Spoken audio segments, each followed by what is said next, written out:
Here it is. Into Ka'orila, my Ka'orila. Translated into Hebrew, very nice. Misha Osig Ba, this one who was Osig, he was engaged, involved with this matter, and he, in other words, pointed out a difficulty with the with what was said. Mahu Osig Ba.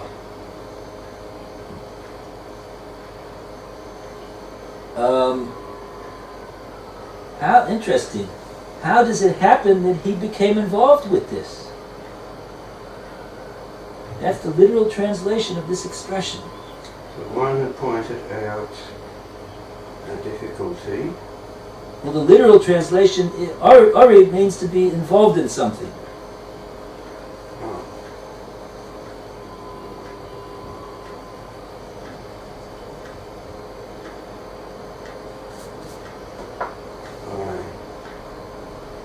My Ka'orila. Was it deeply involved? Or Yeah. Yeah. Osik. Osik, like Asik from business. Are people deeply involved in their businesses? Yes. To be deeply involved in something. He was analyzing and thinking about this statement that was said over here by Rav, and how the Brisa seems to contradict what Rav said.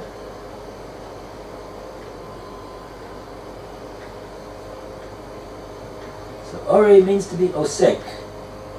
Ori la, the one who was involved in analyzing this Mishnah or Brisa, my Korila.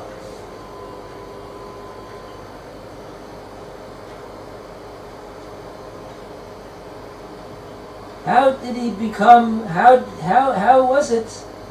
What exactly is he involving himself with over here? That's the literal translation.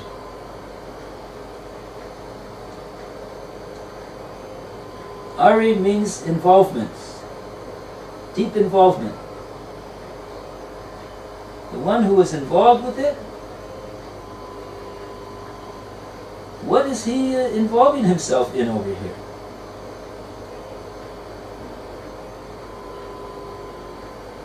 And with this expression, the Talmud expresses amazement at the Chacham who raised a difficulty, because its resolution is too obvious. Excellent. That's why I like this sefer.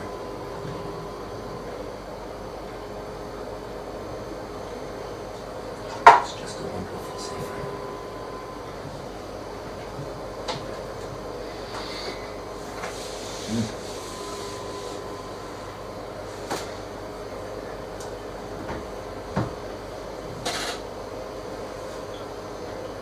Okay.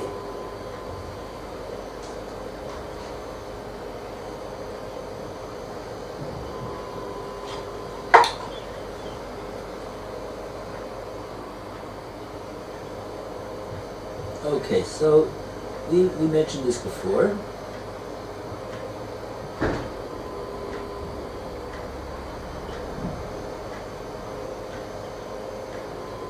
Now we're going to go further.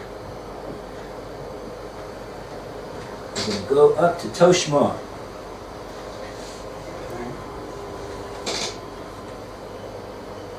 Unless you want to review what we did yesterday.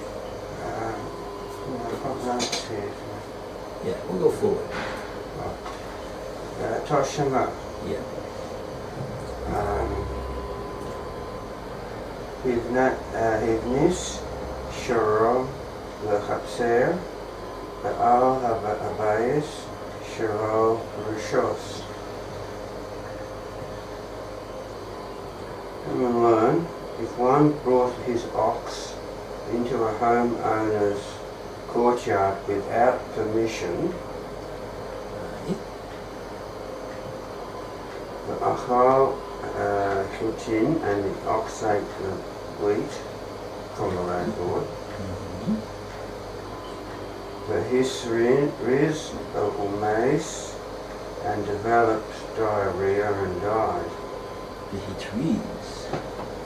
Butter, the landlord is, I'm not commenting on Potter, the landlord is exempt from liability. For him. Hichnis, Bereshus, but if he brought the oxen with the landlord's permission, I'll say cave, and the landlord is liable to pay the damages. But according to Rav, why is he liable?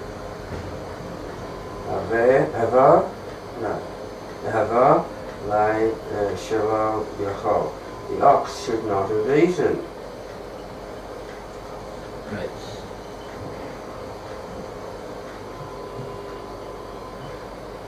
Right. Remember the din that Rav said originally.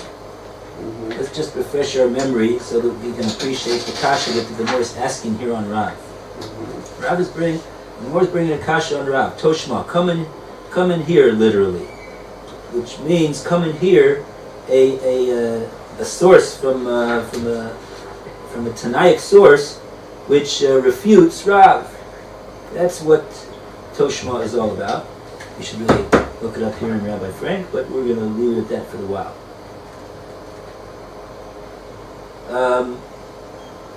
He brought his shore into the chutzner of the balabais without reshus, and the animal ate something that he found there, and he died. Why we need to know exactly the unseemly details of how it was that he died, I don't know.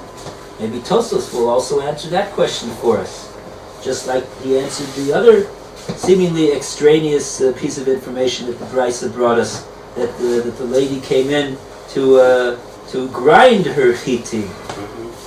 Why do we care why it is that she brought the chitim in there?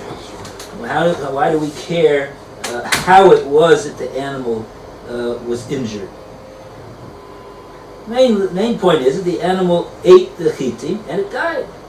Okay, we're going to leave that question on the side, even though it may be a very interesting question. Yeah. I don't see that Tosfos deals with the question. Rashi just translates the word into Old French, which is very helpful for us. If you have Loazé Rashi, he says Perush Machla Behemos. It's a sickness amongst the animals. It's a type of sickness that occurs to animals. We wouldn't use that lashon, in other words, in regard to a person, even though it may be a related illness that exists by a person. And the animal died, so the owner of the chutzner, who also owns the wheat, he's going to be exempt.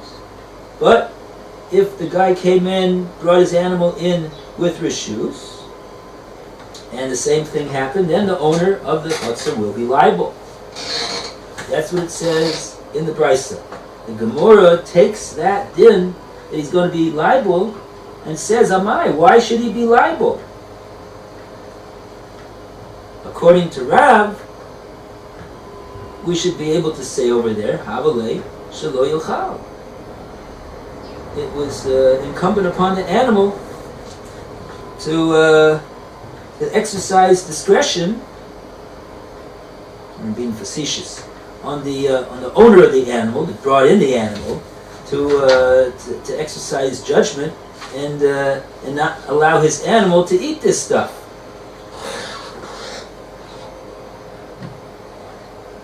So since he went ahead and allowed the animal to eat the stuff, if the animal sustained injury, that's not the fault of the owner of the chutzner.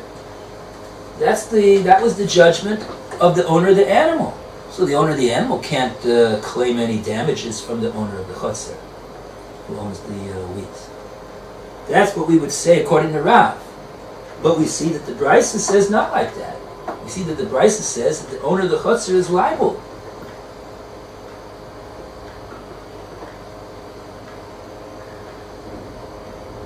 Presumably, since he allowed the guy to come in with his animal, so he presumably, this maybe gets back into the question that we raised before. Somebody lets somebody into his premises.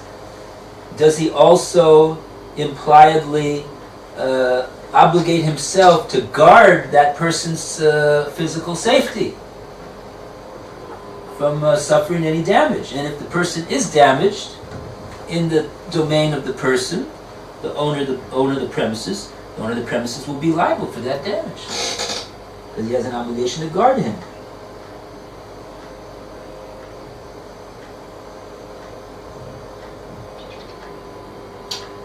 The only thing I don't like about that explanation is because that's really not the point of Rav. The point of Rav is not that the owner of the premises does or does not have any obligation. The point is that even if he did have an obligation to guard, but here you're dealing with a case where the animal did something to himself. He damaged himself. If he trips on Peros and is injured, that's not something that the animal did to himself. He's allowed to walk in that area. He was given permission to enter over there.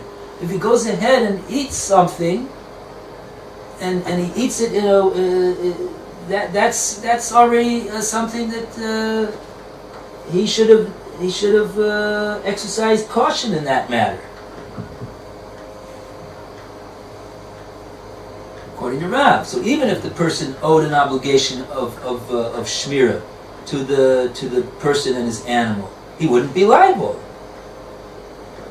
Because the person did it to himself by allowing the animal to eat that.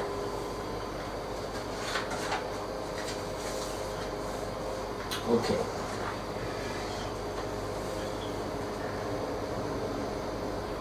What's Art Scroll have to say? I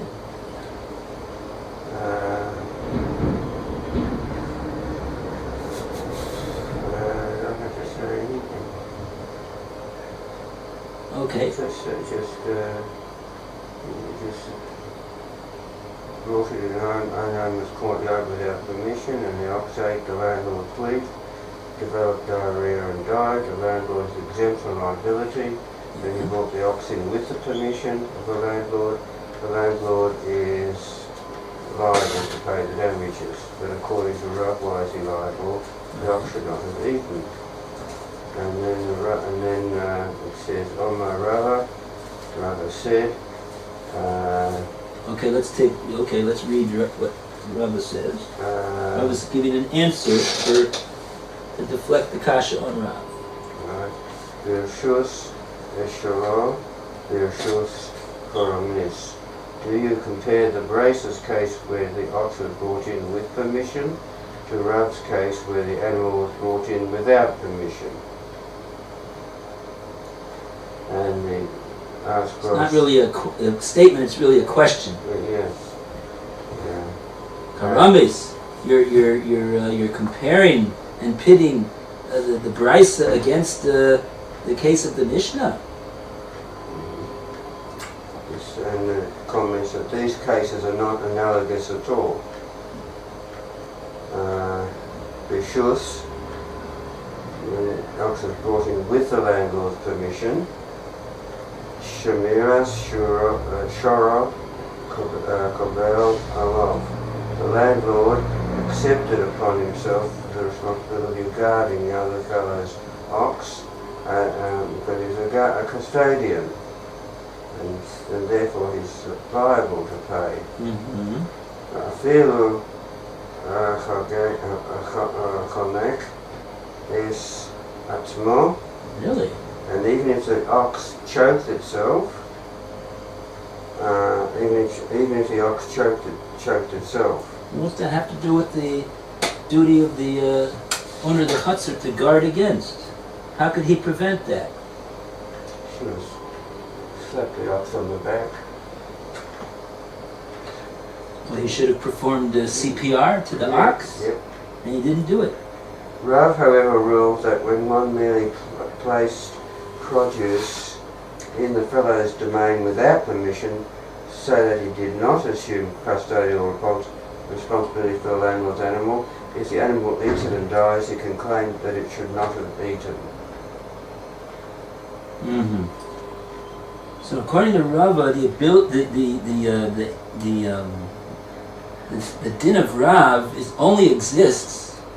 He's really limiting the application of the din of Rav. Not like I explained. The din of Rav that the owner of the chutzner can say, yeah, he's the one that ate it. I didn't force him to eat it, right? He did it to himself. That's only where the owner of the chutzner did not accept any responsibility for guarding the safety of the one that he let in. But if he offered the shmira to the one that he let in, then he wouldn't be able to make a claim like that. And then that's divided in between whether the shmira was voluntary or paid for. Okay. I mean, what type of shmir are we talking about over here? We're talking about even an unpaid shmir. He's not being paid to guard. Right.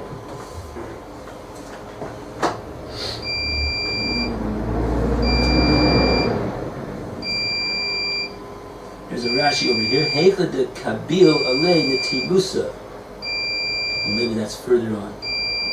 That's further on. Okay. Okay.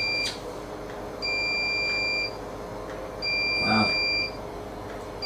That's amazing. So why would he be responsible if the ox choked itself? Yeah. Would he be responsible if I was going to say if the ox decided to do something to himself? Right. Does that evince a lack of guarding of the animal? You're asking. How did the ox choke itself? If the ox choked itself by eating too much and too fast, then maybe the custodian should have, the owner of the, the custodian or the owner of the yard should have noticed that and stopped the ox from eating fast. But what if he ate something? He has to stand there and watch this stupid animal eat? He's Well, got nothing better to do. I mean, that's Probably. called that he's a shomer. He's got to be on the job. Right. But then, say the ox ate something, there was something in the food, and it was eating properly, but there was a stone in it or something, and the ox swallowed it. What happens then when the ox wasn't responsible for choking itself? Are we here talking about where the ox is responsible for choking himself, or we don't care? It's it's not a matter of responsibility, it's just a matter that it choked itself full stop. Or is that not a question? It's a very good question. The more doesn't go into the question. Let's take a look in the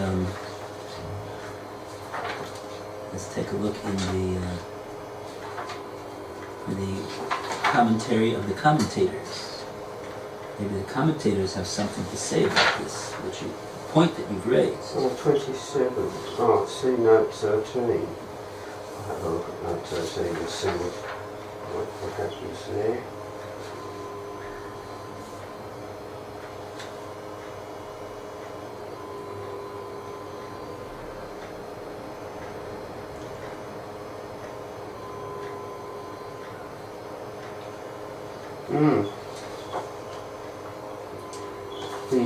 The Ascol refers to the matter of the potter. Yeah. And Nafshi says, when the potter requests permission to bring his pots into the yard, it is understood that he may leave them there for a while and go away. The homeowner, says Rosh, the homeowner, by allowing the pots to be left in the yard, where only he will be constantly present, implicitly undertakes to become a shomer hinam, an unpaid custodian, who is liable for any damage that occurs through his negligence. Thus, if he leaves the pottery unprotected and it is tipped over and shattered by a common wind, Ruach Mitsuya, he is liable to pay for it. See Ra'avad, Rosh and Meiri. Does it say who placed the pots in this place that it could blow away, blow down? Well, the potter put it down. So the potter requested permission to bring in his pots. So he put the pots in in that place. The potter. Yes. So since this owner gave permission for him to put them there, he's now got to schlep all the pots to a place that's away from the wind? Even though he's not even being paid a shekel for it? He's liable for it. Why should he be responsible to... So the same question for the ox. He's offering a minimal level of shmirah. So we say the same thing for the ox, don't we, in that case? If we make a comparison between those two. But is that... I don't understand why that's called, that the owner of the property is called negligent. He didn't put the pots there. But he saw that the wind was coming up. Maybe his obligation is to know that in that place where this guy put his pots down, since he's the owner of the premises and presumably he knows that place is a place that the wind comes through and blows things down, he should have told the guy, look, don't leave them over there. Put them over here. We're not talking about we're not requiring him to exert any effort, but we are requiring him to exert some care and attention to taking care of this guy's pots. So he should have told the guy, look, that's not a good place to put them. Put him in a different place. If he just doesn't care and allows him to put him over there, even knowing that the wind comes by there and blows him down, he certainly is negligent. That's called negligence in his shvira. What I'm trying to say is that somebody who's an unpaid custodian of somebody else's things, he's only liable if he does something either through an act or through not doing an act which shows negligence. Only like that he could be liable. So you have to figure out what was his negligence over here. Mm-hmm. So what was the negligence of the owner of the, in our case, what was his negligence that he should be liable for the animal choking? You have to dream up some type of a case where he's negligent for the choking of the animal. Okay, that's good. That is good. Right?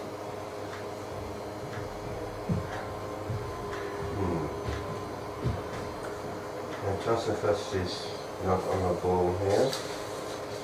May Lam Katur Akal Aksir L'chaim Ba'al Aksir.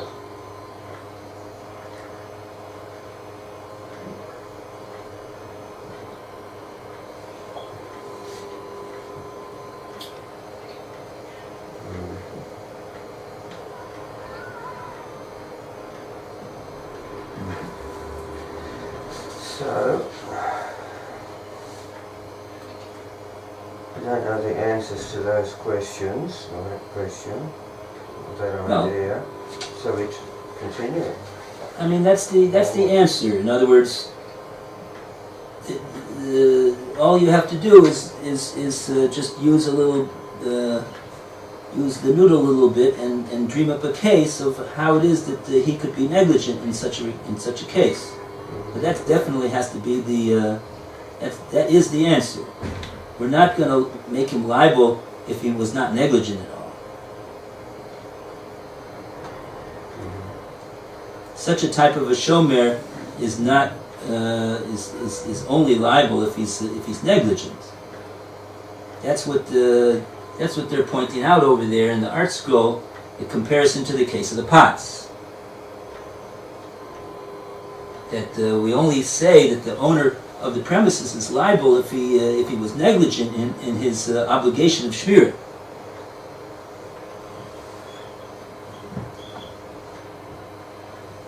So can you think of anything offhand? Like you said, he should. What's he supposed to? How's he supposed to know that the animal's going to choke on these eating? So, as I said, perhaps he saw that the animal was. The animal was eating a lot, as we said further back. If he ate a lot and died because of it, so if he saw that the animals, the only thing I can think of. If the owner saw the ox or whatever animal eating too fast and says to him, he's going to choke himself. Okay. I better take away the food. Mm-hmm. Okay. Anything, so you're saying it's a spin-off of the case of eating too much or eating too quickly, maybe. Yes. That's what That's there were warning signs to the animal choking.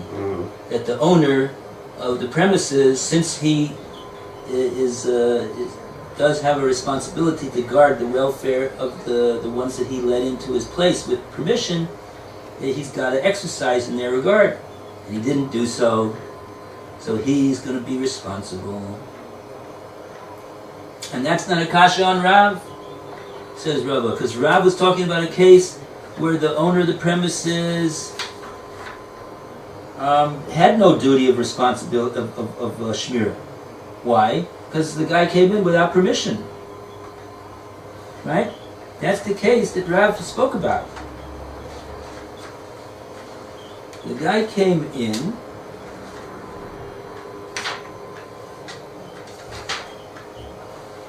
Where's this Mishnah? It says,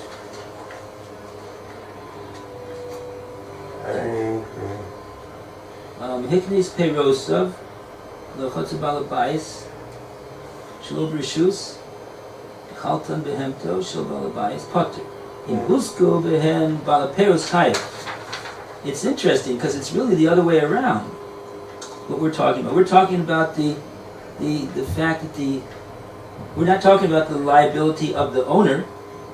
In the Mishnah, Rav is not talking about that. He's talking about the liability of the one that brought in the peiros to the owner for damage done to the owner's animal. But the Gemora didn't make that distinction.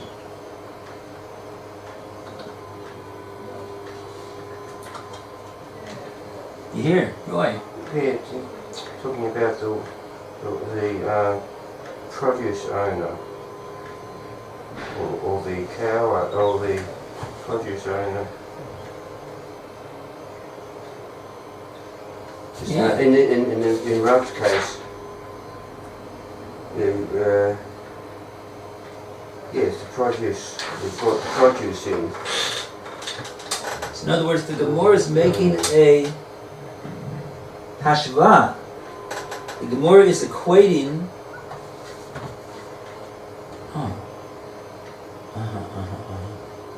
Wait a second.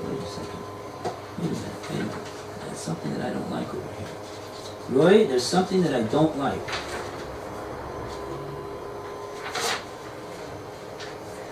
Not about you, I'm saying about the Gemora. So, So you've come to saying that because we said that they're actually shifting the focus of who's to blame from the one who brought in whatever they brought into the yard with or without permission, to the owner of the yard, shifting blame between them. Yeah, so I'm trying to figure out why the Gemora is making this comparison. I would have said it's not a comparison to begin with. Mm-hmm.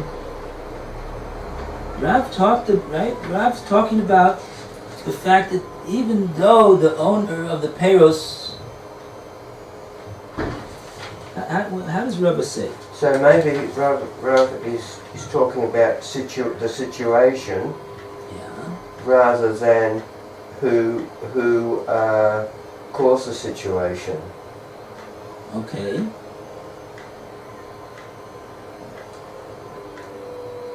See, if you look at the words that Rav is saying over here, Rav is answering the Gemora's question.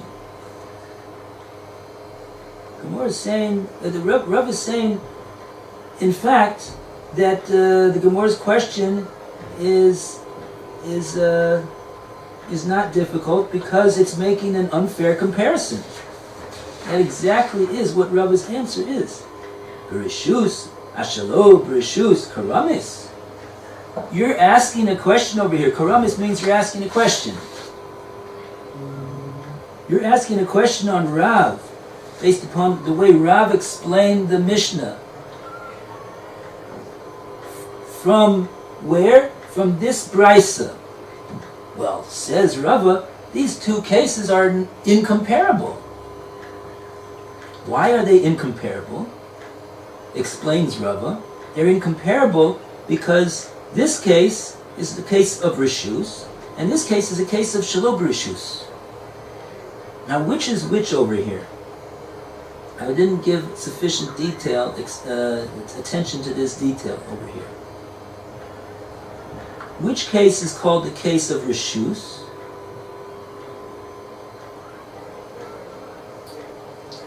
The only Rishus that can be given is by the owner of the courtyard. He's the only one in a position of being able to give permission.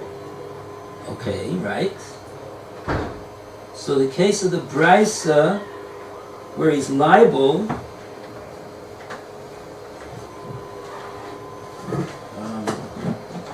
one second.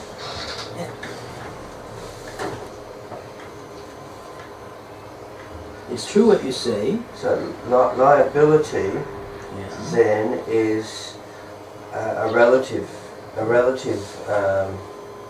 matter, depending on how liable is one, from zero to fully, depending on the permission.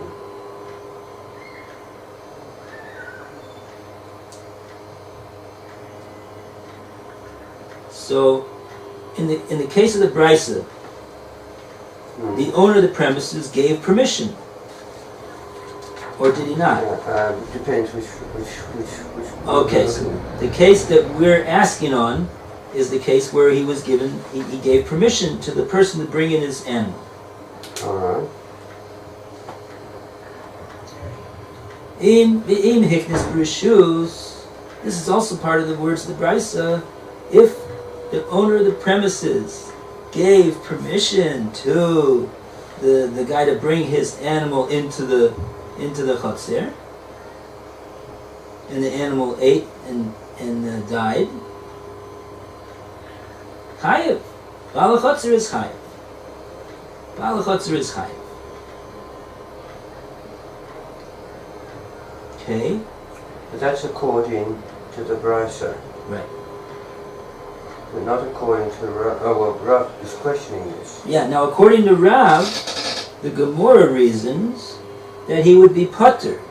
Based upon what? Based upon the svara that Rav says that Havilei Shelo Yochal.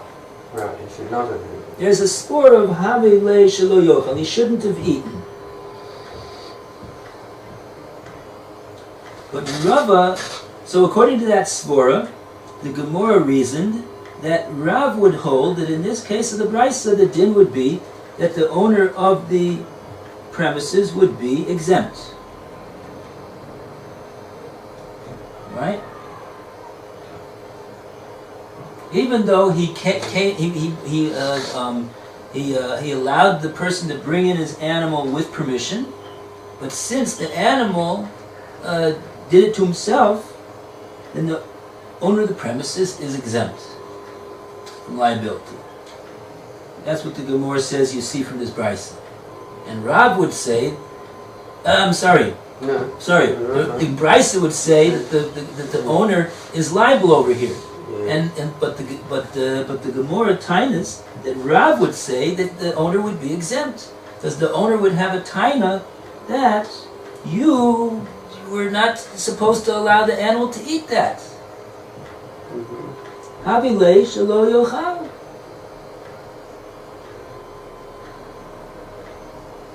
The shore shouldn't have eaten.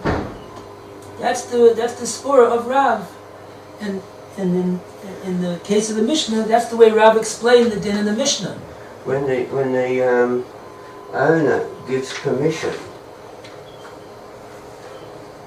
is automatic, or does he have to state, "I will look after it for you"? He didn't say I'm looking after it. No, he didn't. So does that mean that he has to look after it? We're saying he didn't look after it, but does he have to look after it? If he didn't specify and go to look after, I mean, I could say he could have in his mind, okay, you can bring in the animal, but so the rest is up to you. I'm not. If you want to leave the animal here for the moment, that's fine. But I'm not looking after it for you. Okay, so that's something. That's a different case. Yeah, but if he specifies that I'm letting you in here, but it's at your own risk. I'm giving no duty to guard anything. If he doesn't specify, then it's automatic that we assume that it's automatic that he is liable for looking after him. That's how the Gemora understood. Mm-hmm. That's how Rav is explaining. So now let's go to Rav's answer. Rav's answer is that the Gemora has made an incorrect comparison between Rav's din in explaining the Mishnah and the Brisa's din. Okay? Rishus, ashalo rishus karamis. You're pitting a case of rishus against the case of shalom rishus. It's not a correct comparison. Meaning your question really doesn't start. Meaning your question doesn't really start. You really don't have a question. Because the comparison you're making in order to make your question is not a correct comparison. You're comparing apples and oranges. Mm-hmm. What are the apples and oranges? The permission and lack of permission. Right. Which case is which?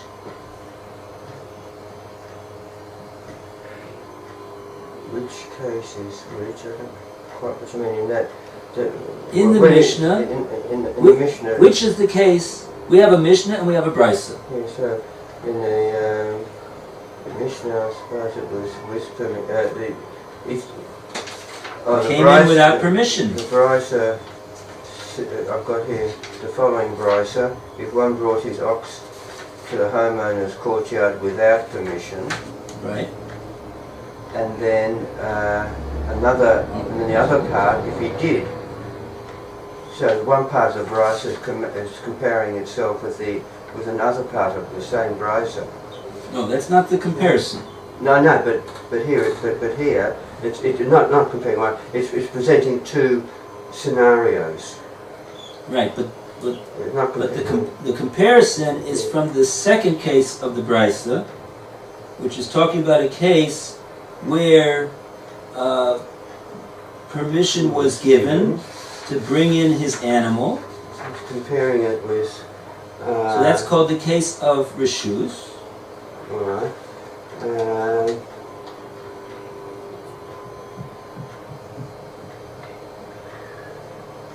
That's called the case of Rishus. That's what Rava says over here. Rishus, in the case of the Brisa, where the owner of the premises permitted the person to bring his animal into the Chotzer, Shmiris Shoro Kibel Alav. He has accepted upon himself the obligation to guard from being negligent in causing any damage to the shore. Okay. But the original, the first one was, which is the produce was without permission. Without permission. Now, what does that mean? Who didn't have reshus? The owner of the produce. That was the case. And the cow belongs in this case, or the ox belongs in this case, to the owner of the courtyard. Right. So the one who brought in the peros that the animal ate and died from, brought them in without reshus. Yeah, and the owners. And the owner is the owner's ox. Yeah.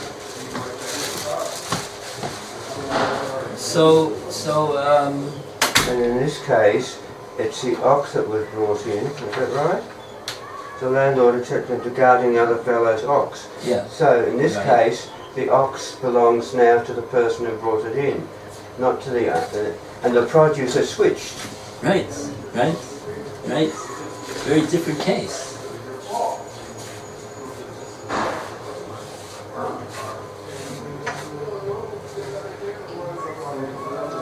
We're saying, Rav is saying that Dafka in the case where the owner of the Peros comes into the Chotzer without permission, he's going to be Potter over there, according to Rav.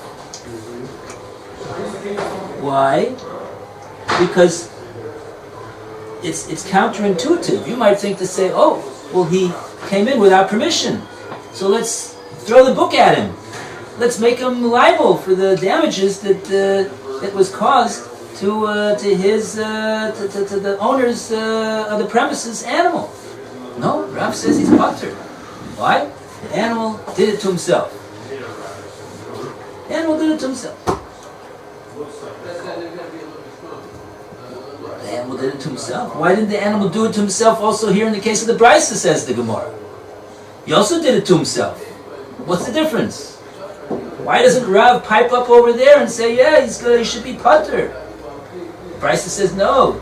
The guy, the owner of the premises, who had the peros, he's going to be chayav for the damage to the animal. Why? He allowed him in, and he's got a duty to be responsible for the animal. But in Rav's case, is the case of the Mishnah, he brought his peros in without reshus. Did he accept any responsibility to guard for the welfare of the owner of the premises animal coming in without reshus? No, the owner of the premises doesn't even let him in there. So you can't. So we don't pin on that guy any responsibility to guard. He didn't come in with reshus anyway. It's a little bit kind of funny case. I could have thought to say personally, that since he came in without reshus, we're going to throw the book at him. He's got an obligation to see that he doesn't cause any damage. He came in without reshus. What a chutzpah! Let's also give him a responsibility to guard that anything that he brings in doesn't do damage to anything that's owned by the owner of the premises. No, we don't say that. That attitude is sort of an emotional attitude. And the Torah, the attitude here is a logical one. Okay, I'm not sure how illogical what I'm saying is. How illogical? I didn't say it was illogical. It's logical as well, but it's emotional, and therefore you arrive at different results. Whereas the Torah gives you the Gemora is giving you a logical approach, which is not which doesn't take into consideration your feelings as it should. in the case of the din of the judgment. In other words, they're two separate things. There's coming in with permission or not permission, and number two is, did I accept any responsibility for guarding the animal? If I came in without reshus, so then there's certainly no implied. In other words, the guy that let the animal come in the brisa, he let the animal come in the brisa. He also didn't say, and I accept reshus to guard him. We put it on him. We put that on him. But over here we don't put it on him.